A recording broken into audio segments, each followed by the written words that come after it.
Sized morsel.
Hello?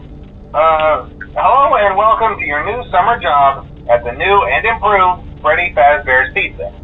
I'm here to talk you through some of the things you can expect to see during your first week here and to help you get started down this new and exciting career path.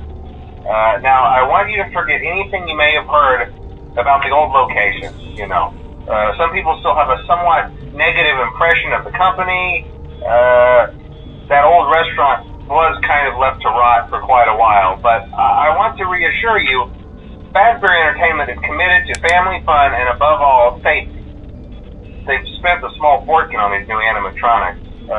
Facial recognition, advanced mobility, they even let them walk around during the day. Isn't that neat? But most importantly, they're all tied into some kind of criminal database so they can detect a predator a mile away. Heck, we should be paying them to guard you. Now, that being said, no new system is without its kinks. You're only the second guard to work at that location. The first guy finished his week but complained about conditions. We switched him over to the day shift. So, hey, lucky you, right? Mainly he expressed concern that certain characters seemed to move around at night and even attempted to get into his office. Now, from what we know, that should be impossible. That restaurant should be the safest place on Earth. So while our engineers don't really have an explanation for this, the working theory is that the robots were never given a proper night mode. So when it gets quiet, they think they're in the wrong room. So then they go try to find where the people are, and in this case, that's your office. So our temporary solution is this. There's a music box over by the prize counter, and it's rigged to be wound up remotely. So just every once in a while, switch over to the prize counter video feed and wind it up for a few seconds. It doesn't seem to affect all of the animatronics, but it does affect one of them. And as for the rest of them, we have an even easier solution. You see,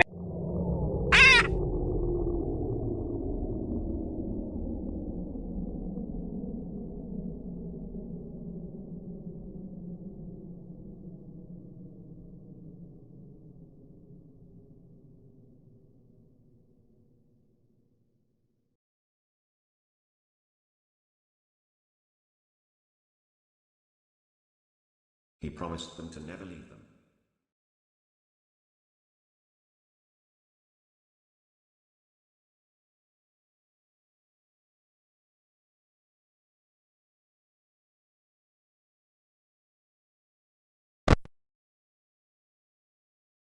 He pieced the remains together.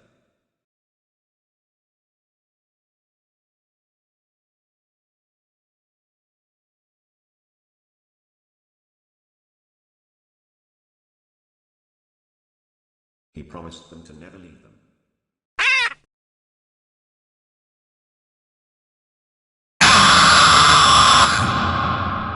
It seems that you have met a horrible demise, my friend.